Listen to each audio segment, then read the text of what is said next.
Un manoir du 15e et ses dépendances sur un terrain de 4 hectares, le coup de cœur fut immédiat pour Pascaline Delmas. Après un an de travaux, elle ouvre aujourd'hui son gîte d'exception, Esprit Maison de Famille. Que les gens se sentent comme chez eux en venant ici prendre le calme et tout en étant très, très proche de Paris et de l'océan. Puisqu'on est à 1h30 de Paris avec le TGV qui va au Mans en 50 minutes depuis Montparnasse. Et puis les plages aussi et l'océan à 2 heures environ, 2 heures de Saint-Malo par exemple. Diplômée des arts appliqués en architecture et design, formée également à l'école du paysage de Versailles, Pascaline a dessiné ici l'ensemble du paysage. Il y a plusieurs types de jardins et on l'a particulièrement dans le jardin à la française, le côté très simplifié avec les axes, les petits bassins, les arbres taillés en taupière.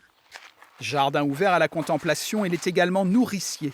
Le potager emploie les méthodes à l'ancienne, paillage, compost, une manière de respecter la mémoire du manoir de la Massonnière.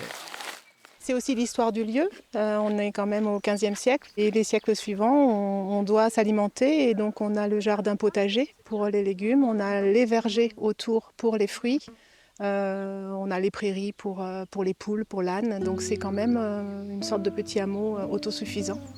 Par contre, vous me confirmez, c'est un job à plein temps. Ah oui, c'est beaucoup de travail, surtout en période printemps-été. Mais on n'a pas l'impression de travailler finalement. Et à l'intérieur aussi, la nature gouverne. Les motifs floraux sont une constante dans toutes les pièces. La salle de bain, comme la cuisine, c'est une pièce importante et on a essayé de travailler ici, comme pour les papiers peints, les motifs floraux. Et là, vous trouvez sur les panneaux de salle de bain, donc de bain et de douche, les feuilles d'acanthe que l'on retrouve dans le jardin. Côté déco, les lieux ont dicté l'inspiration de cette chineuse dans l'âme. Le lieu et les objets que j'avais déjà chinés auparavant, beaucoup de miroirs, beaucoup de petites décorations d'oiseaux, de choses comme ça, qui ont trouvé leur place. Et chaque pièce s'est composée au fur et à mesure de la découverte aussi des espaces et des vues sur le jardin.